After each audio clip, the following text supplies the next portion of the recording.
Goedenavond. Het voelt als de eerste stap naar een mooie zomer. De dierentuinen, de sportscholen, ze zijn weer open. En de terrassen zelfs vanaf 6 uur vanochtend. Vragen de mensen wie wij zijn, en waar wij vandaan komen. Ja, heerlijk, alleen nou nog even beter weer. Hè? In de Limburgse ziekenhuizen is het allesbehalve feest. Het aantal coronapatiënten op de IC blijft groot. David Jonge van het Zuiderland Ziekenhuis besloot maandag nog tot een opnamestop en ziet nu een lichte verbetering. Hoe kan het dat er in Limburg zoveel besmettingen en coronapatiënten zijn? En hoe gevaarlijk zijn nieuwe mutaties zoals bijvoorbeeld de Indiase varianten? Daarover infectioloog Astrid Oude-Lashoff. En een nieuwe baan in coronatijd. Het kan. Johan Westerink zat eerder in de commercie, nu in de zorg. Fijn dat je erbij bent. Welkom bij Avondgasten Corona in Limburg.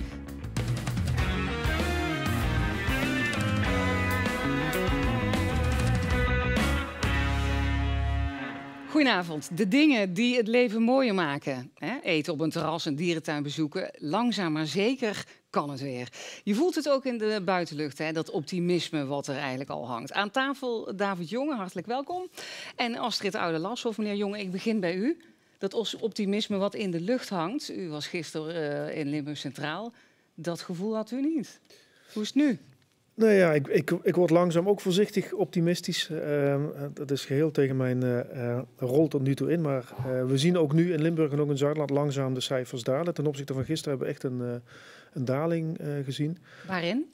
In zowel het aantal coronapatiënten in de kliniek als het aantal coronapatiënten op de IC. Het zijn kleine stapjes, maar we liggen tegelijkertijd nog steeds heel erg vol. Omdat we ook heel veel niet-coronapatiënten hebben. Dus de wereld... Het lijkt wel alsof in Nederland het beeld nu is van corona is voorbij. We gaan verder versoepelen, er is geen corona meer. Terwijl onze werkelijkheid nu nog steeds is dat we heel erg vol liggen. Maar ik ben ook voorzichtig optimistisch. Dat zal minder worden, want er worden steeds meer mensen gevaccineerd. Het wordt minder. Ook wij kunnen deze week een extra operatiekamer openen. Dus dan hebben we niet meer de helft dicht, maar de helft min 1. Kunnen we weer iets meer doen.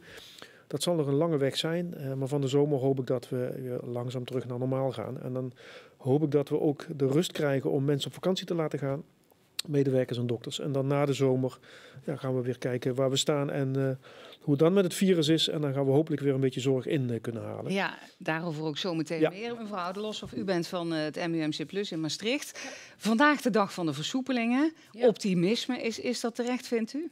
Ja, we zien wel een mooie daling in Nederland. De afgelopen weken zie je het steeds verder dalen. Maar ja, god, we hebben nog steeds meer dan 4000, bijna 5000 besmettingen per dag. Nieuwe besmettingen. Dus dat gaat eigenlijk nog steeds niet goed. Het gaat de goede kant op.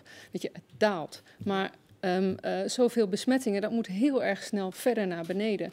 Dus ik ben wel heel benieuwd en heel nieuwsgierig hoe we er over 2-3 weken bij staan. Hè? Ja. Als we zien, wat is het effect van deze versoepelingen geweest. Ja. Kijkt u eens met me mee naar over 2-3 weken, wat denkt u? Ja, ik denk wel dat het verder naar beneden gaat. Maar ja, en dat is echt fingers crossed dat het zo blijft. En vooral omdat we veel meer gaan vaccineren. En dat is echt heel erg belangrijk. Ja, we zitten nu op 7,5 miljoen prikken.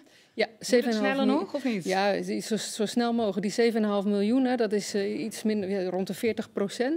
Ja. Weet je, we moeten echt naar de 70-80% toe. Ja. Er moet nog er moeten 2 vaccinaties worden gegeven. Precies, want dan denk ik 7,5 miljoen prikken. Hoeveel zijn dat dan die 2 vaccinaties? Of zijn die mensen ook echt beschermd of niet? Laat ik het zo vragen. Er is ongeveer 10% heeft 2 vaccinaties gehad. En de andere 37% heeft 1 vaccinatie gehad. En na 2 weken na de eerste vaccinatie zie je al een klein beetje bescherming. Maar nog lang niet optimaal. En dat is pas echt als je die tweede vaccinatie hebt gehad. Dan, Johan. Hij werkte in de commercie, maar hij gooide het roer volledig om. En ambieerde een hele andere baan. Hij voelde zijn hart en ging werken in de zorg. Dat gebeurde afgelopen jaar. Kijk even wat hij er zelf over zei afgelopen december. Wandelen. Lekker wandelen. Deur even dicht. Goed zo, Jeroen.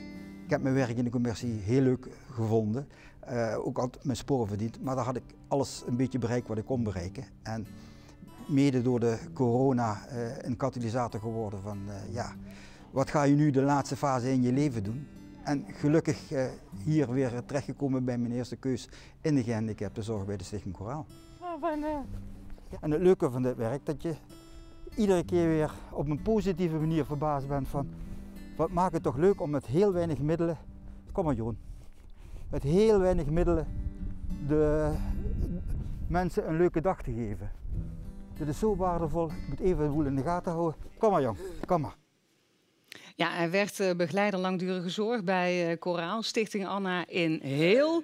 En we hebben nu contact met hem. Johan, goedenavond. Vandaag versoepelingen. Wat betekent dat voor jouw werk? Goedenavond. Ja, de versoepelingen zijn heel welkom. Meer dan een jaar diverse stadia meegemaakt van lockdown, quarantaine van mensen, kamerverpleging. Ja, we snakken allemaal weer naar wat ruimte en naar de leuke dingen. En naar, als het ook wel weer een beetje open is, dat we met de mensen naar buiten kunnen gaan. Dus meer dan dat hoef ik niet te zeggen. Nee, dat snap ik. Maar hoe blij zijn ze? Heel blij. Als je ziet dat heel veel van onze cliënten het zo missen. Ze zijn eigenlijk, omdat ze niet, ze missen hun vakanties, ze missen hun dagjes uit. Ze zijn, sommigen die kijken bijna dagelijks naar de vakantiefilmpjes, omdat ze het gewoon zo missen. En het zal voor ons een zegen zijn als we weer lekker de leuke dingen kunnen gaan doen. Ja, dat delen we met jou, dat gevoel. Johan, blijf even bij ons. We komen zo meteen bij jou terug. Tot zo. Het lijkt wel of er, zei David Jonge net ook al, in ons land iets heerst van het is bijna voorbij. Maar het volgende kaartje laat toch wel een heel ander beeld zien. Kijk even mee naar de stand van zaken in Europa. Daar zie je dat Zweden eigenlijk koploper is wat betreft het aantal besmettingen, gevolgd door Litouwen. En een dubieuze derde plek wordt door ons land, door Nederland ingenomen. Dus dit zijn dus de gebieden, de actuele stand van zaken van gisteren, met de hoogste besmettingscijfers. Mevrouw Oude-Lashoff. Of komt dat door een hoog percentage testen? Ja, dat weet je natuurlijk nooit. Maar in de andere landen om ons heen wordt ook gewoon veel getest. Dus eerlijk gezegd geloof ik daar niet zo in. Wij doen het gewoon niet zo slecht of niet zo goed. En ik denk dat dat komt door een combinatie van factoren. Vaccinatie. Goed, in sommige gebieden lopen we misschien ietsjes achter, dus dat is van belang. Maar ook dat mensen, als ze contact hebben gehad met iemand met corona, behoren ze 5 dagen in quarantaine te gaan en daarna getest te worden. Ik weet niet hoe goed dat gaat. Twijfelt u daaraan? Ja, soms twijfel ik daaraan, ja. Meneer Jonge? Ik twijfel er zeker aan. Ik weet niet, waarom? Dat zie ik en dat hoor ik. Dus mensen houden zich gewoon niet meer aan de regels. Dat hoort bij het gevoel van het is voorbij. Zeker. En ik denk ook dat er geen houden meer aan is. Want die cijfers die net getoond werden, daarbinnen zit Limburg toch dus nog veel hoger dan die 219 per 100.000. We zitten volgens mij op bijna 400 per 100.000. Ja, we zitten ietsjes onder, maar wel rond die 400, ja. En goed, 3-4 weken geleden was het nog 600. Dus dat gaat wel naar beneden, maar het gaat langzaam. En weet je, het zijn alle maatregelen. De handen wassen, het niezen, het niet meer, het niet dicht bij elkaar komen in dichte, bevolkte, nauwe ruimtes. Dus als het mooie weer wordt, hoop ik dat dat ook bijdraagt aan de verbetering van deze cijfers. Ja, wij doen het niet goed in Limburg. Wij doen het niet goed met de cijfers vergeleken met de rest van het land. Ja, en daar heb ik geen verklaring voor. Daar heeft niemand een verklaring voor. Het is wel een feit en dat betekent dat we ook relatief veel mensen nog steeds in het ziekenhuis opnemen met corona. En dat betekent ook dat we voor de niet-coronazorg ook relatief weinig plek hebben. Ook in vergelijking met de rest van het land. En dat is jammer, maar ik heb er echt geen verklaring voor. Nee, want carnaval, dat kan het niet zijn. Dat ging niet door. Skiën heb ik ook weinig mensen gehoord die dat gingen doen. Nee, ik heb er ook van niemand gehoord. Maar ja, we komen wel bij elkaar. Nog steeds. Hè? En natuurlijk was het een tijd geleden dat we maar 1 persoon op bezoek mochten hebben. Maar heel veel mensen zijn natuurlijk, ja, dat is wel sneu, want ik ga met z'n tweeën, et cetera. Weet je, al die dingen, het telt bij elkaar op. Ja. Je zou verwachten dat we een bepaalde vorm van immuniteit hebben opgebouwd. Dat hebben we ook wel voor een deel, maar nog lang niet iedereen is gevaccineerd of nog lang niet iedereen heeft corona doorgemaakt. En we moeten daarom echt, die vaccinatie is echt essentieel. En ook, ik hoop dat echt zoveel mogelijk mensen zich ook willen laten vaccineren, want dat is de enige manier om hieruit te geraken. Ja. Dat is een mooie klus om dat een keer uit te zoeken hoe het nu kan. Hè? Want in principe zouden hier ook meer mensen immuun moeten zijn omdat ze de ziekte hebben doorgemaakt. Meer dan in de rest van Nederland. De vaccinatiegraad is ook prima, net als in de rest van Nederland op dit moment. Ja, dus ja, hoe kan het nou dat in Limburg en eigenlijk ook in Brabant dat er zoveel mensen toch voortdurend besmet zijn? Ik zou het echt niet weten. Ja, ik denk is voor later zorg. Ja, sociale redenen zullen daar denk ik de boventoon voeren. Dus de vaccinatiegraad is hetzelfde. Dat ben ik helemaal met je eens. Dat zie je overal. Wij zijn nou wel aan het kijken of het dus nog aan die diverse varianten zou kunnen liggen. Samen met de GGD kijken we of we daar enig verband in zien. Daar wordt dus onderzoek nog gedaan. Lopen wij nou hier extra risico? Want er zijn dus extra besmettingen. Komen er dan over een paar weken ook weer extra IC-opnames? Hoe kijkt u daarnaar? Nee, dat denk ik niet. Omdat we nu over heel Nederland en ook in Limburg zien dat er een daling heeft ingezet. Ja. Maar die maatregelen blijven echt essentieel. Die voorwaarden. Dat is wel goed dat u dat zegt, die daling. Want de cijfers hier in Limburg waren tot gisteren stegen. Maar nu ga je dus echt een lichte daling zien, zei u. Ja, nou even voor het beeld. Hè. Er waren gisteren nog 185 patiënten met corona in Limburg in het ziekenhuis opgenomen.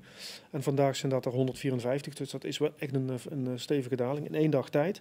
De IC dalen we een beetje. En we hadden het net over vaccineren. Kijk, de komende weken, ook in Limburg, er worden dadelijk miljoenen mensen per week, 2 miljoen per week gaan er gevaccineerd worden.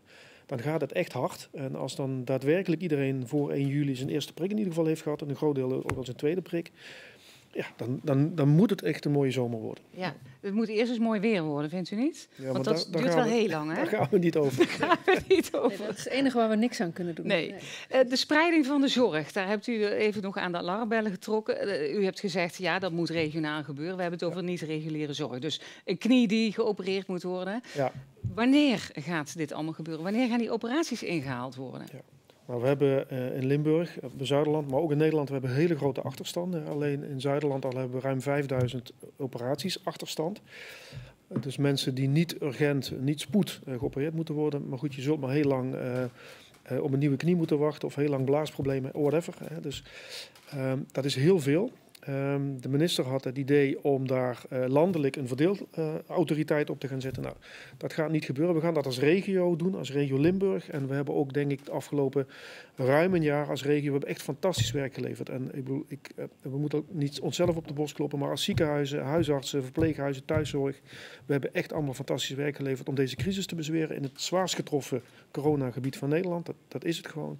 Dus wij kunnen ook de niet-COVID-zorg dadelijk in deze regio op een prima manier aanpakken.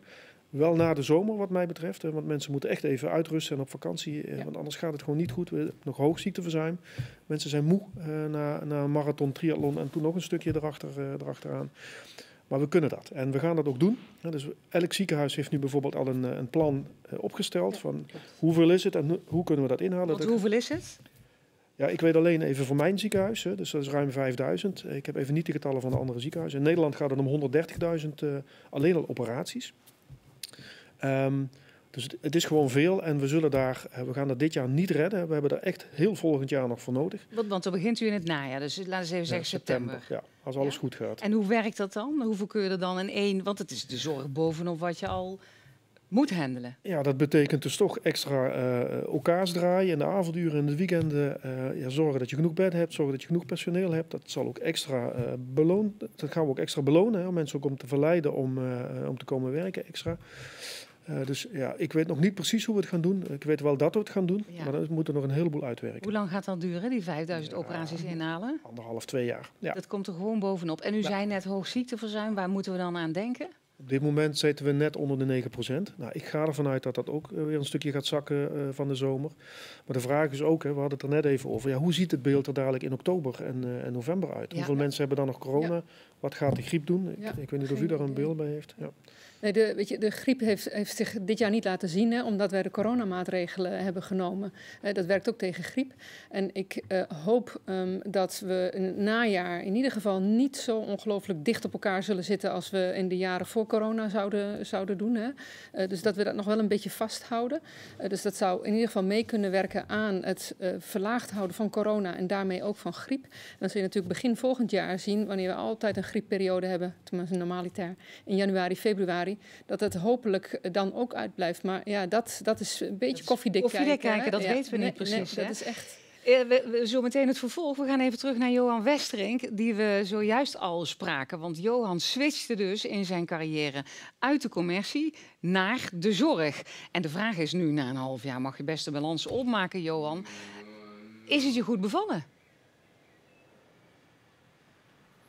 Ja, het is meer dan goed bevallen. Het was natuurlijk wel een andere start dan verwacht. Ook zoals aangegeven hebben wij hier in het veld zelf ook een hoog ziekteverzuim gehad, waardoor je regelmatig bij moest springen en andere dingen moest doen. We hebben hier hele mooie inwerkprogramma's binnen Coraal. Alleen als er corona is, kunnen die niet goed uitgevoerd worden.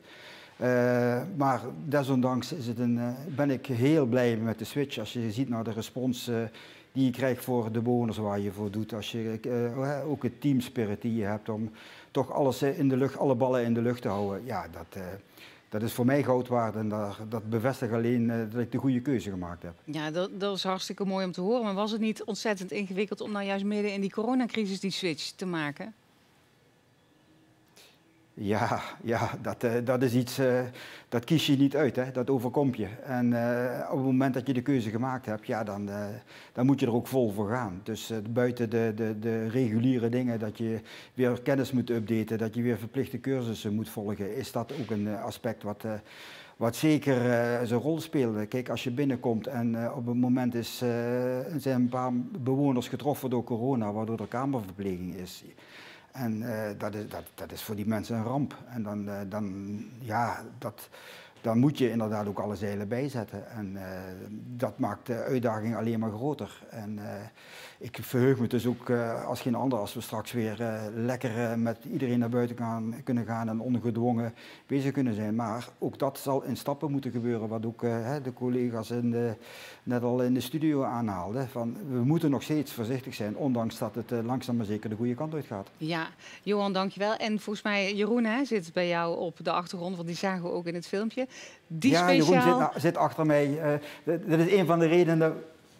Dat is een van de redenen waarom dit soort bewoners zoals Jeroen en nog heel veel anderen, eigenlijk iedereen, waarom ik iedere dag weer blij ben dat ik weer in de zorg aan het werk ben. Het is je aan te zien. Heel veel succes en wellicht tot de volgende keer. En goed aan Jeroen. Dankjewel, Johan. Ja, we hadden het hier net over die zomer. Ja, koffiedik, kijk, dat begrijp ik. Maar ik wil heel graag met u toch even die mutaties doornemen. Want de angst is er wel natuurlijk voor die nieuwe mutaties. Want de Britse variant, dat was een van die eerste varianten die de kop opstak. Ja. Hoe is die verdeling nu?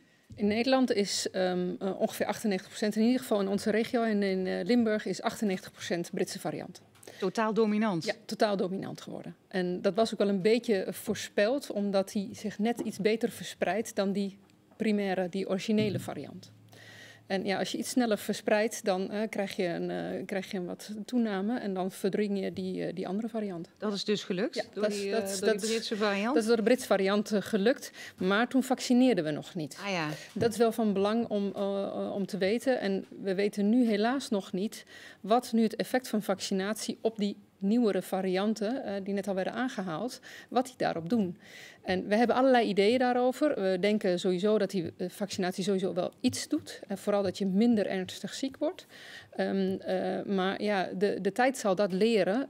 In hoeverre de vaccin beschermt tegen een ernstige ziekte met een andere variant. En zelf heb ik daar wel vertrouwen in. Maar ook dat blijkt koffiedik kijken. Ja, gebaseerd op onderzoek. Ja, maar het nadeel is, er is nog niet zoveel onderzoek naar juist dit hele specifieke punt. Mensen die gevaccineerd zijn, die dan bloot worden gesteld, zonder dat ze het weten, aan die Braziliaanse variant, aan een Zuid-Afrikaanse variant, aan een Indiase variant. Ja. En ja, dan wel of niet ziek worden. En dat is een soort van veldonderzoek.